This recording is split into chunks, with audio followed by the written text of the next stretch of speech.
Itti fufa qabsoon qabsoo bilisummaa.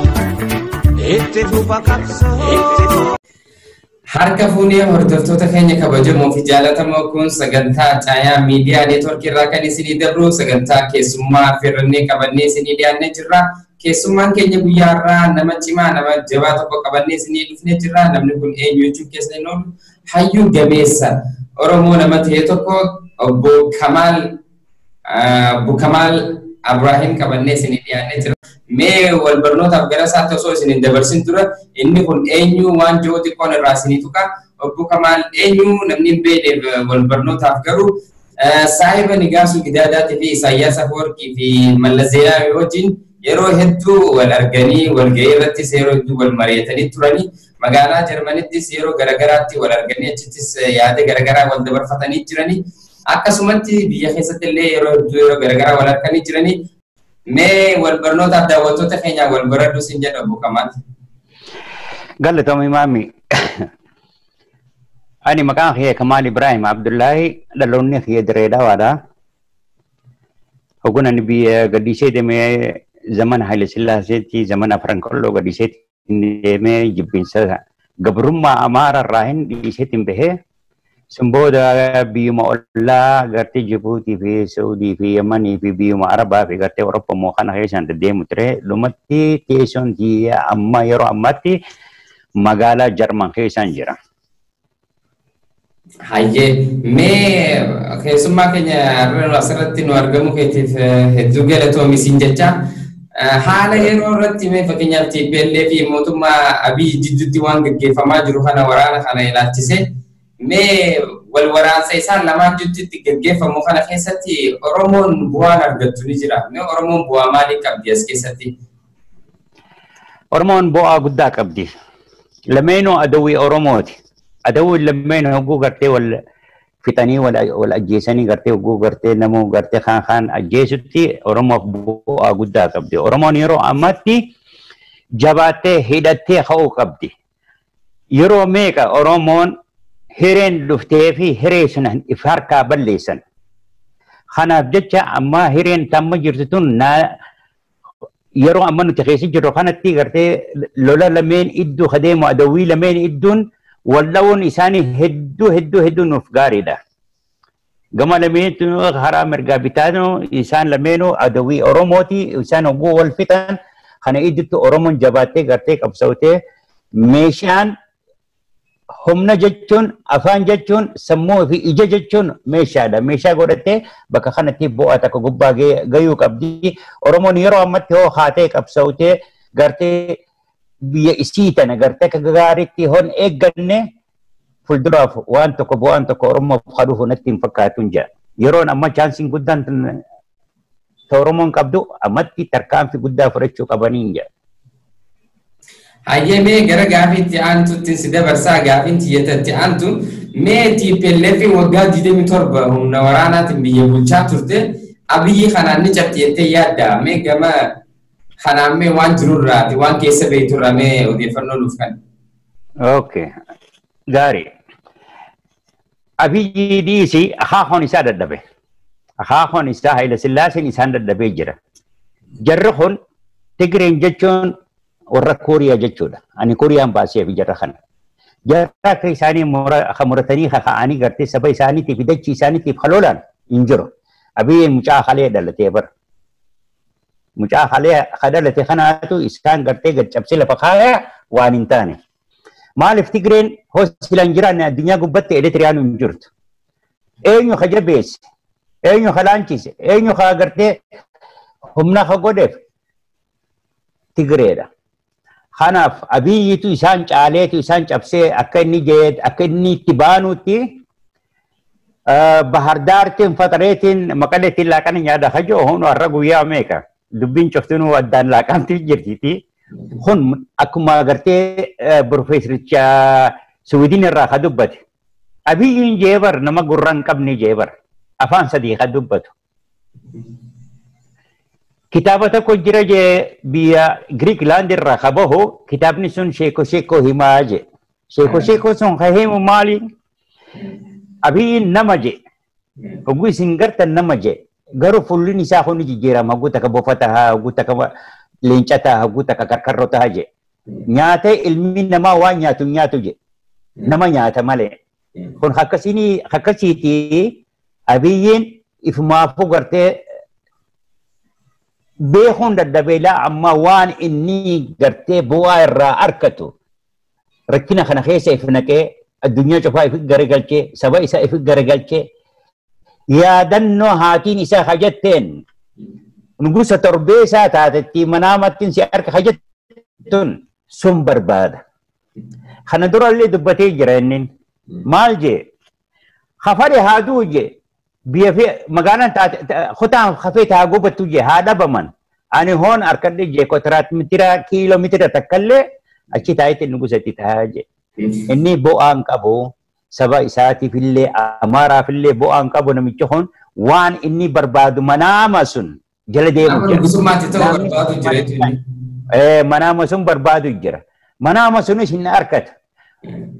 Abiyyiin dhuma isaa akkuma pirezidaantii Hadu'e kana Liibiyaa Qaddaafi yookaan immoo akkuma Bashiriitti booda aana.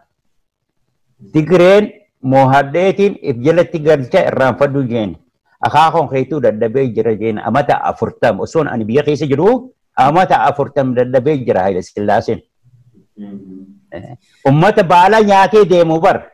Ummata citaa alaanfatee bishaan isaa dhugee halolu. Ummata akka isaanii muratanii gartee akka ani Kooriyaan baasee fi bar. Jarri kun Kooriyaa akka gartee Ameerikaatti cabsanitti Kooriyaan akka sitti isaan cabsiti malee Tigree waan tokko godhuu hin danda'u. Taak. Lammeessa. Isaan qabanii fi akkatti dhaadannoo isaan garsiisaa jiranii fi dhaadannoo san ammas hojiin garsiisaa jiran. Amma fakkeenyaaf kaleessa misaa'iliin asmaraa dhawanii jiranii ni dhooyinaa dhaadataniif dhuguma godhanii dhawanii barbadeessan jechuudha. Dhaadannoon Baardaanii fi Gondaris dhawanii jiran. Dhaadannoon abiyyiin dhaadatu sun fakkeenya xiqqoon si kan akka gartee namni akkuma sabni keenya Oromoon baantu dubbii zigaal sun gartee osoo ani beela qabaguun keessummaa mana kee dhufu aboo hodee haadhu nyaadhu gunaan jaan innaa zigaal keessa irra osoo garaan kee qullaadha amma nyaadhee tun dhufeen sin jaa beela na jira moo inni akkasi abiyyiin. Abiyyiin waan qabu hin jiru tanakaa isin baantan sun caalaadha inni tanakaatu isa caalaa tanakaanu mataa isaa keessa hambaani qaba waan eessarraa waa funaanatee nyaata. Kun wanta kulle harkaan qabu. Tigree wajjin walqixa ta'uun Minilik haaraan deebisee Minilik wajjin walqixa ta'uu qaba abiyyiin Tigree cabsuudhaaf. Waliin cabsuu qaba jechuudha. Lakki Minilik qabrirraa baasee lubbuutti deebisee isa wajjin walqixa ta'e gusan cabsuu danda'e Tigree. Tigreen tan nama gartee laafaadha ka cabsanii miti. Kun manaama jira manaamniin haatiin isaa ta duutee qabrite seentee lafeen isii dadaaraa taate tanaawu sun barbaada. Sun hin harkatu. Jiree bar'aani xayyaaran ta'e. Misaa'ila yookaanis raadaarri waan nu bira jiruuf misaa'ila qaban yoo qabaatan bakka inni irraa ka'u sanitti achuma dhooyinee fashaleessinaa jaanii dhaadachaa turan gama abiyyiitiin. Garuu akka fashaleessuu hin dandeenye darbanii dhawaniiti isaan garsiisan. Laal jarri kun biyya seenan waan Haile Sillaasee irraa hafe meeshaa takka jee waan mangistu liqiidhaan bite lama jee waan mallis bite meeshaa cufaatu biyya teenya Oromiyaa osoo hin gadhiisne duratti maqaa Itoophiyaa illee hin jiru biyya teenya Oromiyaan jaati Itoophiyaan achi ol jirti karaa Gondarii jirti Bahar Daarii osoo gadi hin dhiisne meeshaa tokko hin hambisne. Meeshaa waan bu'aa qabu cufaa guurratanii. Yeroo sunitti illee ani oduu hedduun naa dhufuu ture. Telefoonaanis wajjin haasawuu ture jara kana wajjin nigaasa guddaataa fi aboona jarreen akkanatti biyya qullisuus jiran haa qullisanii hin jeen. Maaliif naman qabdu hin jeen. Amaarinu mangisnu darbee keessaa behe waan darbaa fi waan biyya darbee beheef beekaa waan kana godheeti Oromoonis rafuu jirtiiti. Amma sila yeroo ammatti gartee Oromoon kaatee sila biyya sun biyya sii qabachuu qabdiin bilisummaa baaftuuf. meeshaa isaan mangistiin Amaaraa habitte fi mangistiin Tigireen habitte liqiidhaan cufaatu guurratanii biyya isaanii galfatanii akkuma Kooriyaa baanu sunitti lafa jalatti gartee karaa jira, mana haakima jira, jeneratira adda addaa jira, taankiilee adda addaa jira, loltuun asiin seentee achiin isii baate, mirgaan seentee if boodaanii baate, fuulduraanii baate, dachee kana cufaa qopheeffatanii ni beekan akka Amaarriin isaan hin dhiisne fuulduraaf. Oromoonis akka isaan hin dhiisne ni beekanii jarri kun mudhii hidhatanii jiran. Waan tokkorra waan sodaatan hin jiru. Amma waxateen kun Abiyyiin TPLF dhoo kana keessatti mee gorsa yookaas dhaamsatti dabarsituuf maaltu jira isaan lamaaniifu? Ani waan yeroo ammatti waan inni dhaamsaa ergu hin jiru. Dhaamsi kiyya baatii 5 fi baatii 4 dura ergeetiin jira. Elektiriyaafis siyaasiifis ergeetiin jira. Idiyoot kanaas abiyyoot hojjetaniin idiyoot kanaafis ergeetiin jira. Amaaraafillee ergeetiin jira Facebook kiyya gubbatti. Yeroo ammatti gorsan barbaachisa. Akka isaan dhaabbatanillee hin fedhu. Akka isaan daaraa wal haaqan bu'aa guddaa saba kiyyaaf jira jechuu isa keessatti. Qumaara isaan taphatan kun mee bu'aa maaltu isaaniif fidan laalame haa wal fixan. Sun booda Oromoon teenya kaatee biyya gartee xaliila nadiifa fudhattee bilisummaa ishii guutuu alaamaa ishii dhaabbachistee biyya Oromiyaa jettee addunyaa gubbatti beeksisuuf jiraattiin jira. Gamanuma qabsoon Oromootis qabsoo hawaasaa osoo qabsoo jaarmiyaa taatee jaarmiyaa qabdu jabeeffattee cimsitee Oromoon kana keessatti fayyadamaa ta'uudhaaf wal gurmeessitee jaarmiyaa qabdu san cinaa dhaabbattee jabeeffachuu qabdii dadaamsee gamanaanis waliin itti hidhoo fedhu.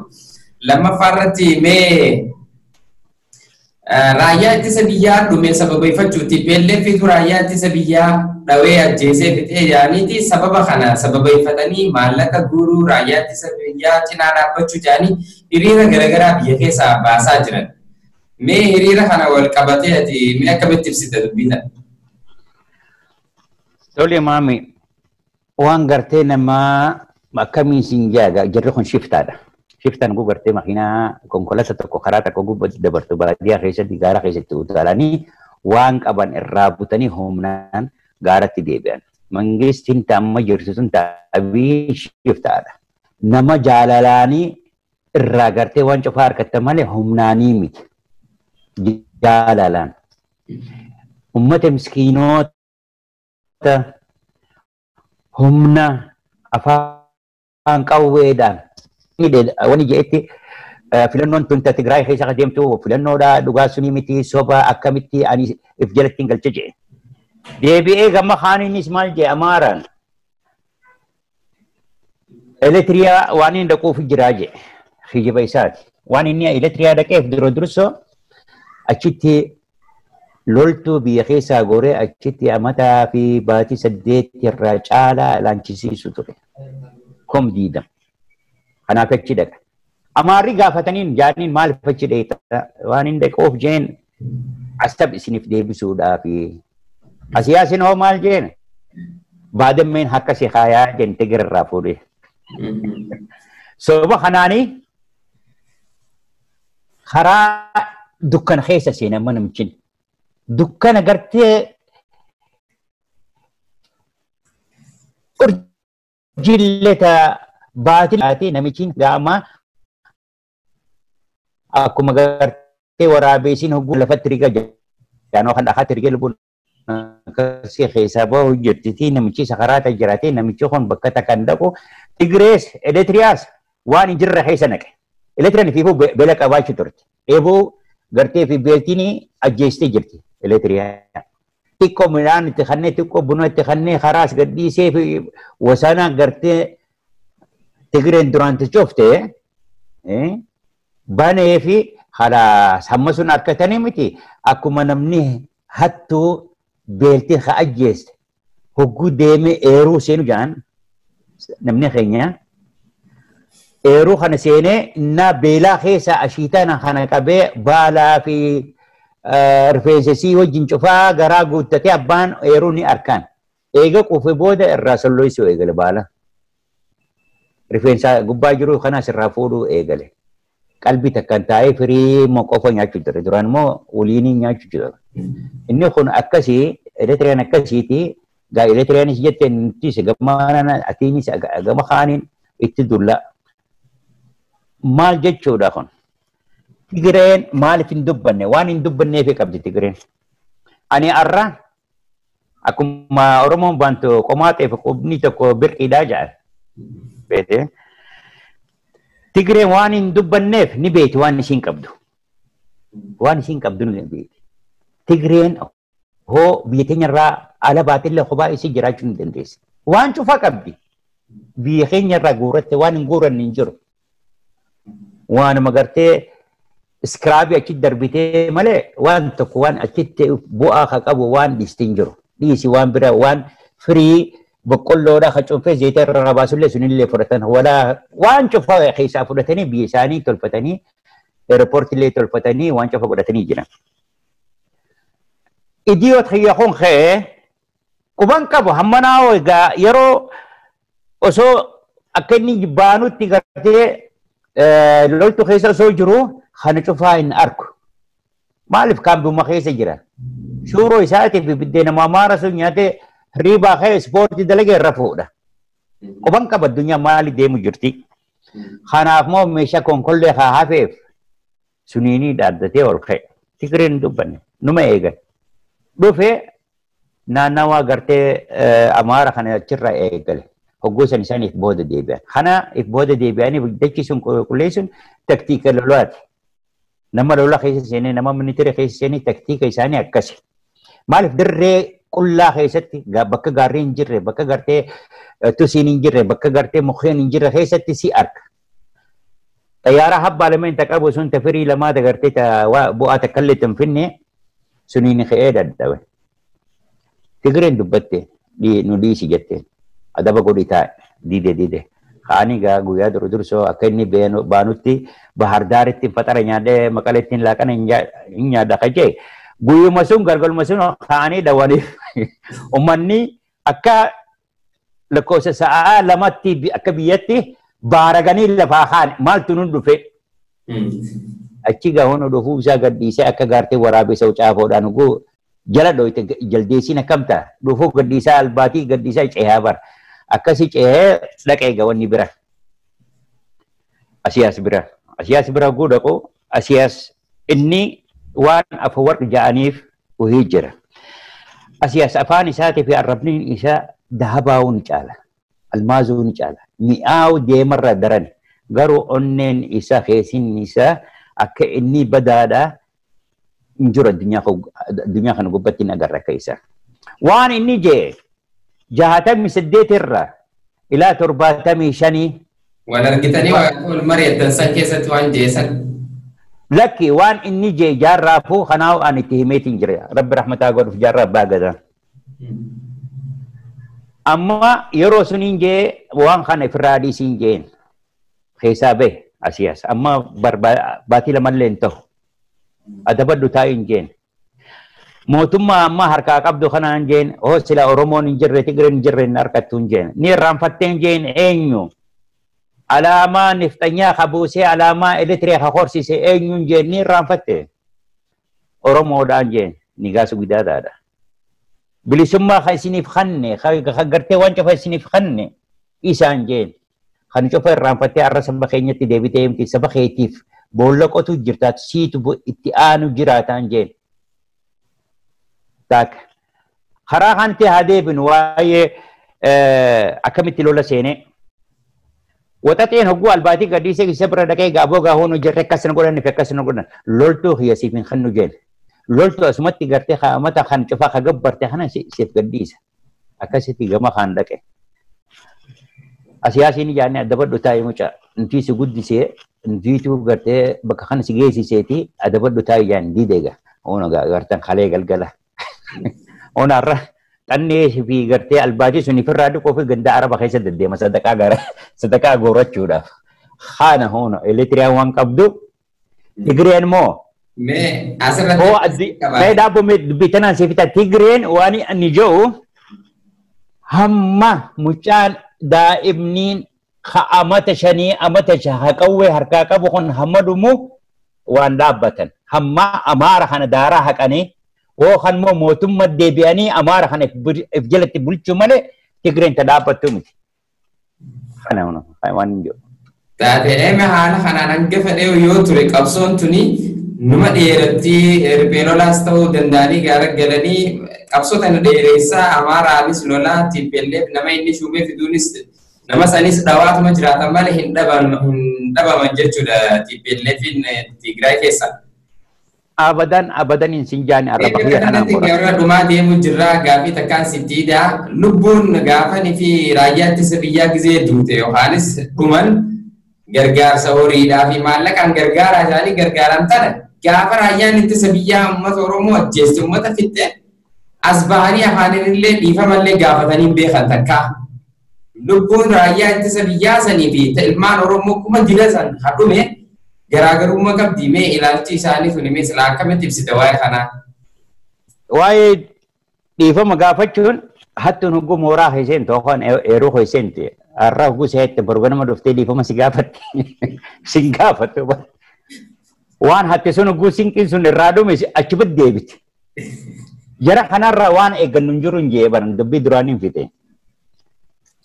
Isaan irraan kaayanne warri gartee Oromoo Minilik irraa qabiilaa Haile Sillaasee Mangistuudha wayyaanee tana ilaa ammaa warra nu gaccabse sila Oromoon qaata bilisummaa baateeti.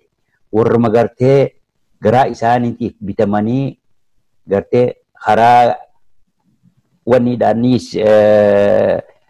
amantiidhaanis warri walitti hidhamee gartee Haile Sillaasee miti Minilikillee nuti ijoolleen isaan ganda keessaa gooranii isaan guddisan kana ijoollee qadhabaa jiru turreen biyyatti zamana Haile Sillaasee. Jara kanaatu nu keessa hedduu jira warra gartee humna qabuu fi warra diinagdee qabuu fi warra gartee lola cufaa harkaa qabu isaani. Jara kanaatu nu cabse malee nuti sila Oromoon akkanatti gadi hin cabnu. Oromoo Oromummaatti cabsan. Akka uummanni keenya baanan qoraanumaan cabsita. Qoraanuma laafaa kana qoraanuma guddaan dhawitee cabsita. Akkasitti nu cabsan malee karaa biraatiin sila Oromoo hin dandeenye. Mee gama dhumaa deemuu jira mee dhumarratti dhaamsi ati ilmaan Oromootii qabdu warra biyya keessa jiruu fi biyya alaa jiru hundaafu mee ni goolabnaati dhaamsa qabdu dabarfadhu as keessatti. Dhaamsaan qabu dhaamsa tokko. Oromoon hoggumeeqa hiree harkattee turte. Hiree sun cufaa harkaa baasanii jiran. Mallisoo hogguu teenyaas dubbachi turre Nigaasu Gidaada wajjin Oromoon jabaachuu qabdi, Oromoon wajjin dhaabbachuu qabdi, Oromoof waan cufa godhuu qabna, Oromoof jee ture. Garumoo warra garaaf bitame suniitiitu gartee uummata kana addaan diige pilaanaa Tigreedha. Malee sila Tigreen hammeessitu. Tigreen maali? Tigreen nama jaalattee sammuu gubbaa keessa. Hajibbitoo miila jala dhiisiti qabrii jala dabarsiti. Isaan jibbeensa maara irraa qaban fi jaalala Oromoo irraa wal qaban dachii fi samiidha. Warra biyya keessa jiru if keessa deebi'an isiniin jaayaa obboleeyyan kiyya. Agartan ihaapa zamana Mangistoo keessatti. Ijoollee meeqa ijoolluma ganda kiyya irraatu nama meeqa hafite. Jarri sun isa booda'aana. Ha dhukkubaan du'e. Ha ibiddaan du'e. Maraatee gaara keessatti bineensi nyaate. Haqniin ilma namaa, haqniin ilmaan Oromoodhaa diiniin isaanii qisaasa katee hun. Hoo Rabbiin addunyatti isinirraa hin baasine akhiratti isinirraa baasan jedha. Garaa keessaniif jettanii biyya keessanii fi gartee saba keessanii fi obboleeyyan keessanii fi haadhaa fi abbaa keessanii hin gurgurinaati keessaa bahan isiniin jaammatan niftanyaa kana keessa. Warruma kalee akaakoo kee ajjeese irra wajjin dhaabbattee haa hojjettu. Karaa ijoollee Oromoo biyya alaa jirtu kana keessatti ijoolleen Oromoo biyya alaa kan jirtu addunyaa kana gubbatti cuftuunuu gartee warra gartee biltiginnaa jala galees hedduu jiraati warra miidiyaa gubbaa horees gartee bichoo kayyaanii haasawwanis numa jiraati jara kana cufa irraan kaayannee isaan firii lamaati.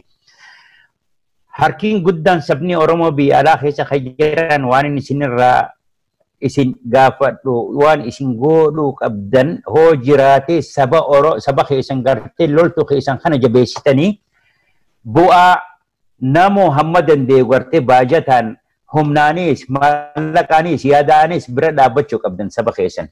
Qeerree fi qeeroon akka isaanii yeroo ammatti gartee waan bilisummaa Oromoo jala kadeemu hin agarre. Ani kanaaf dhaamsa kiyya waan isinitti dhaamuuti gargaara. Saba keessan gargaara, loltoota keessan gargaara, horii itti erga, meeshaa karaa harumatee henu akka gartee ilmi namaa hoggosiin jaan mukuma nuti akka mukaa kana kadhaabbannu miti. Ilmi namaa qiimaa kasii godhu meeshaadha. Meeshaa qabaatee qiimaa qabda. Arra dhaala Tigreen hoo sila meeshaa kana hin qabaanne niftanyaa sira if gubbaa albaati. Elektiriyaa sila if gubbaa albaatee ona biyya Araba keessa deeme sadaqaa kadhata. Kanaafin isiniin jaata kittiin dursoo lubbuu teessan duraa'u saba keessan hidhachiisan isiniin jaa gargaara bira dhaabbadha. Oo waan kana hin goone umrii teenyaa yaa Oromoon isiniin jaa yaa saba Oromoo umrii teenyaa mootummaa fi dhiisa mootummaa bilisummaa harkannuun isiniin jaa. Amma yeroo kakaatanii dhaabbattanii gartee saba keessaniif ka dhaabbatan amma chaansiin kunoo isin dabre irraanfadhaan isiniin jaa. Karaa biraatiin isin irraanfatina. Arra Tigreen tun Amaara kan hoo cabsite waan isin haduu qabduudhaaf deebitee biyya sun bituu jiraattiin isiniin jedha.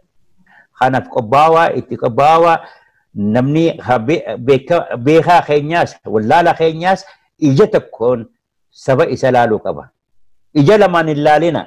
Ijuma tokkoon lamaan hoo laaltan takka mirga kooti yookaan bita kootiiti ija tokkoon laalaati saba keessan wajjin dhaabbadhaan isiniin jedha.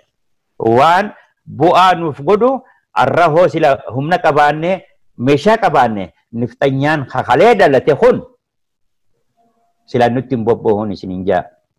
Kanattiin dubbiitii xumura. Hayyee hordoftoota keenya kabajamoo fi jaallatamoo kun sagantaa marii keessummaa qabannee isinii dhiyaannee haala yeroo biyyattiitiin keessa gaggeeffamaa jirurra wal mari'achaa turre. Kana keessatti waan baay'ee ni dhageeffattan waan baay'ee irraa baratan jennee abdanna. Mee sagantaa biraatiin yeroo biraa hanga walitti deebinutti har'aaf sagantaa teenya asumarratti goolabna. Waan nu hordoftaniif galatoomaa isiniin jenna. Galatoomii maami. Itti fufa qabsoon qabsoo bilisummaa.